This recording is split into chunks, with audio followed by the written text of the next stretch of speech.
ఆదిలాబాద్ జిల్లా బోధ్లో సీఎం రేవంత్ రెడ్డి చేసిన వ్యాఖ్యలపై తీవ్ర స్థాయిలో మండిపడ్డారు బీఆర్ఎస్ వర్కింగ్ ప్రెసిడెంట్ కేటీఆర్. అన్ని పనులు 100 రోజుల్లో చేస్తానని ఎన్నికల ముందు చెప్పిన రేవంత్ రెడ్డి అధికారంలోకి వచ్చాక 100 రోజుల్లో ఎవరైనా పిల్లలు పుట్టిస్తారా అనటం సరికాదని ఆక్షేపించారు. మరి 3 నెలలు కాదు 30 నెలలైనా పిల్లలు పుట్టకపోతే ఏమనాలని కేటీఆర్ ప్రశ్నించారు. ఆదిలాబాద్ జిల్లా నేరేడిగొండలో బీఆర్ఎస్ నిర్వహించిన ఎస్ఐఆర్ శిక్షణ కార్యక్రమంలో ఆయన మాట్లాడారు.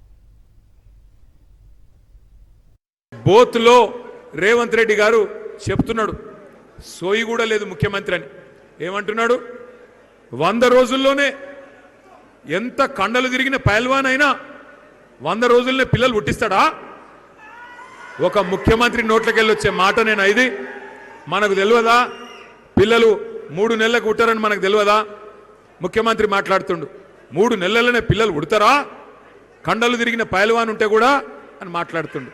నేను అడుగుతున్నా రేవంత్ రెడ్డి, 3 నెలల పిల్లలు పుట్టారు మాకు కూడా ఎరికే, కానీ 3 నెలలు కాదు, మరి 30 నెలల పుట్టకపోతే నిన్నేమనాలరా? ఏమనాలే? 30 నెలలు అయిపోయింది కదా, సగం టైం అయిపోయింది కదా, ఒడిసిపోయింది సినిమా, 50% అయిపోయింది. అందరికి అర్థమైపోయింది, కాంగ్రెస్ కేల్ ఖతం, దుకాణం బంద్, అందరికి అర్థమైపోయింది. ఎప్పుడు ఎలక్షన్ వస్తుందా, ఎప్పుడు క్యాలెండర్ మారుతుందా, ఎప్పుడు మళ్ళీ కేసీఆర్ వస్తాడా, ఇది తెలంగాణలోని ప్రతి బిడ్డ ఇయ్యాల ఆలోచన చేస్తా ఉన్నది.